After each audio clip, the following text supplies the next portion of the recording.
Welcome to our explainer on a chapter that kicks off one of the greatest fantasy sagas ever told. We're talking about the Wheel of Time, and it all begins on a quiet, isolated farm right on the edge of the world, where the deepest shadows are just about to fall.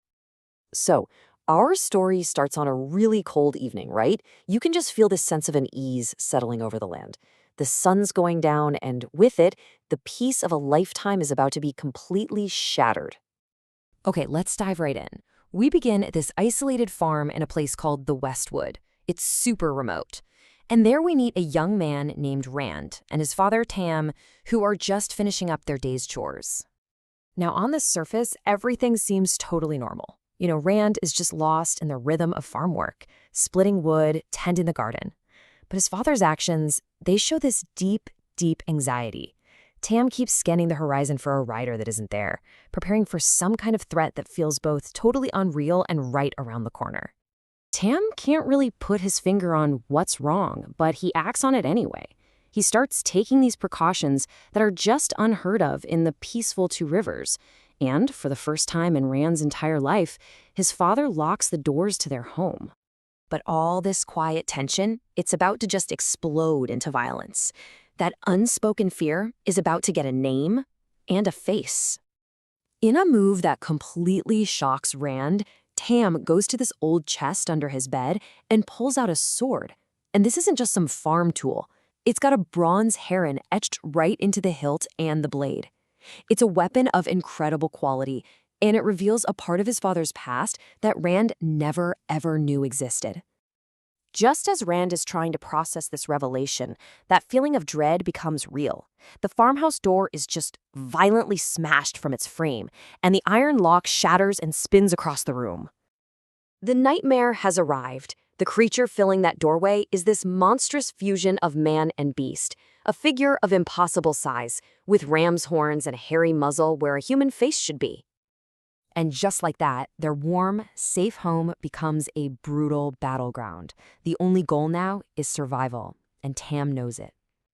As more of these monsters try to claw their way into the house, Tam heaves the massive dining table over to block the doorway. He's screaming at Rand to run, to flee out the back, promising he'll be right behind him. From the shadows of the barn, Rand watches in total disbelief as his father, instead of escaping, deliberately runs in a completely different direction, shouting to draw the whole pack of monsters away from where he thinks his son is hiding. It's an incredible act of sacrifice. Later, when they're reunited in the woods, a wounded Tam confirms what he already suspected. Their attackers are Trollocs, these creatures of nightmare, things you only hear about in stories to scare kids.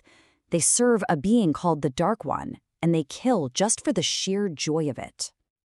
With his father now seriously wounded and slipping into a fever, the roles are suddenly reversed. The responsibility for their survival falls completely onto Rand's shoulders. So what you do, right? You're all alone in the dark woods, your only family is dying, and the monsters that did this are still out there somewhere. Rand realizes he can't stay put. But going back to the farmhouse? That feels like a suicide mission. Pushing past all that fear, and now armed with his father's sword, Rand comes up with this desperate plan. He has to return to the farmhouse, grab what they need, and somehow get his father to the village healer, Nynaeve, no matter what it takes.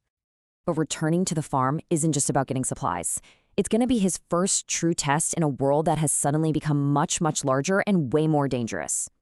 He makes it back to the house, and it's just utterly destroyed. There are 4 dead Trollocs on the floor, but as he's gathering supplies, he hears this scraping sound that sends a chill right down his spine. One of the bodies is getting to its feet, and the creature, it speaks in this guttural, distorted voice. Its name is Narg, and it reveals it wasn't dead at all. It was playing possum, knowing that someone would probably come back for supplies. And this is where the true purpose of the attack becomes crystal clear. Narg says a Myrddraal, a creature way more terrifying than a Trolloc, sometimes called a Fade, is coming and wants to talk to him. This attack wasn't random. It was targeted, directly at Rand. As Narg lunges, Rand desperately brings the sword up. In this frantic, clumsy struggle, he actually kills the creature. Shaking, covered in blood, he stands over the body of his first kill, having survived the battle he was never meant to fight. Rand's hope just plummets when he finds their cart totally destroyed in the barn. But in this moment of desperate resourcefulness, he uses Tam's impossibly sharp sword to cut a shaft from the wreckage, creating a makeshift travelways to carry his father. And so, with his father's life hanging by a thread, Rand begins the desperate journey to the village. His old life is gone, literally burned to ash behind him. The only things left are questions. Why him? Who is this Myrddraal? And what other terrors are waiting for him on the road ahead? And that, right there, is how the journey begins. It's a story that starts with one small act of violence on a remote farm, but it grows into one of the most epic tales ever told. This has just been an introduction to that incredible world. If we've sparked your interest at all, please support the official series by reading the books. Trust me, you will not regret it.